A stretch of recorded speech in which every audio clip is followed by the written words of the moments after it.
à partir du moment où on pense, ce qui est mon cas, que l'art a pour fonction essentielle de toucher l'émotion autant que l'intelligence, c'est pas l'un ou l'autre, c'est les deux, et de déplacer le regard, ça veut dire d'abord de mettre en surprise, de mettre en inattendu, de mettre l'homme en mouvement, forcément. Ça veut dire de garantir à l'humain qu'il est en mouvement, qu'il n'est pas fixé dans quelque chose qui a été défini et qui ne bougera plus. Il m'a semblé extrêmement intéressant, et j'ai souhaité le faire, de devenir leur partenaire pour ce projet, parce que pour moi, le sujet en lui-même est extrêmement riche, fort et important aujourd'hui. Ce n'était pas déconnecté complètement de la programmation, mais au contraire, ça venait l'enrichir fortement, la renforcer et lui donner un sens particulier.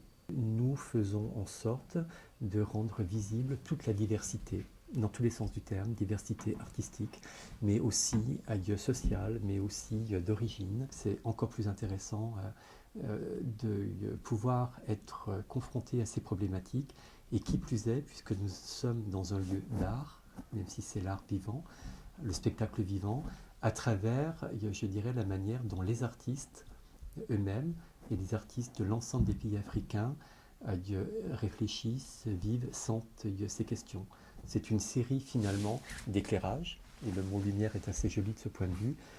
Alors, est-ce que le XXIe siècle sera celui de l'Afrique?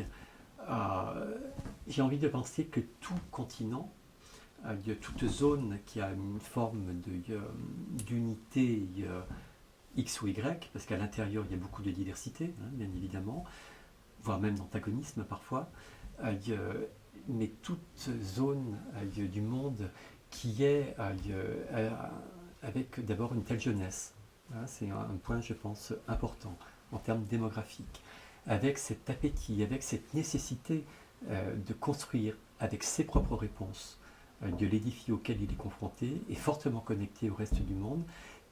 Il y a fort à parier que, et c'est déjà le cas pour un certain nombre de choses, que c'est là où vont se produire des choses très fortes qui vont intéresser, qui vont concerner le reste du monde. Ça parle de l'écologie, ça parle du développement, et que là encore une fois, on est tous absolument interdépendants sur ces questions qui concernent l'avenir de tous. Il n'y a pas un pays qui détient la lumière du monde.